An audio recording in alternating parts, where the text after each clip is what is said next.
একদিন একজন গরিব লোক রাস্তায় 10টি টাকা পেল। সে ভাবতে লাগলো, এই 10 টাকায় কি কেনা যাবে।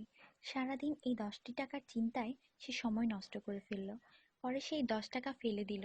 সে বলল, হে আল্লাহ, এই 10 টাকার জন্য আমি আজ সকাল থেকে আপনাকে একবারও স্মরণ করিনি। সেই সব লোক আপনাকে কিভাবে স্মরণ করে যাদের লাখ টাকা আছে? আল্লাহ সুদ হারাম করে দিয়েছেন, আমরা ব্যাংক বানিয়েছি। আল্লাহ জীবনকে সীমিত করেছেন, আমরা ঘড়ি বানিয়েছি।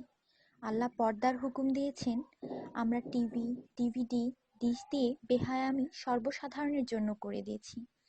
আল্লাহ বলেন, কোরআনে তোমাদের সফলতা, আমরা অক্সফোর্ডের বইকে সফলতা বানিয়ে নিয়েছি। আল্লাহ মিথ্যা বলা নিষেধ করেছেন, আর আমরা এপ্রিল ফুল পালন করা শুরু করে দিয়েছি। আল্লাহ বৃদ্ধ বয়সে মা বাবার সেবা করতে বলেছেন, আমরা বৃদ্ধাশ্রম বানিয়ে ফেলেছি। আজ মুসলমান এই জন্য দুশ্চিন্তায় যে যাকে খুশি করার তাকেই তো রাগিয়ে ফেলেছি। দয়া করে সবাইকে ফরওয়ার্ড করুন, কারণ নেকির দাওয়াত দেওয়ায় নেকিকারীর সমান সওয়াব পাওয়া যায়।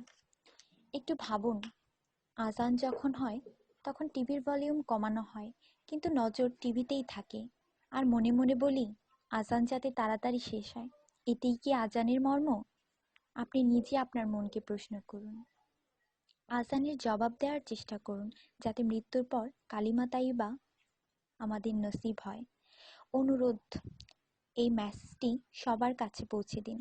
বন্ধুরা, আমাদের দাওয়াতে যদি কেউ না আসে, আমরা রাগান্বিত হই। আল্লাহর পক্ষ থেকে আমাদের জন্য প্রতিদিন 5 বার দাওয়াত আসে, আর আমরা নামাজ পড়ি না। তাতে কি আল্লাহ আমাদের উপর রাগান্বিত হন না? এটি শুধু মেসেজ না, বাস্তবতা। দয়া করে নামাজ আদায় করুন এবং অন্যকেও উৎসাহিত করুন।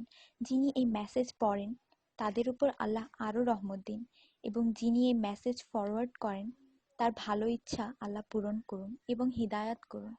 নামাজের চিন্তা করুন, ব্যালেন্সের না। আজান শুনে উঠুন রিংটোনের মতো।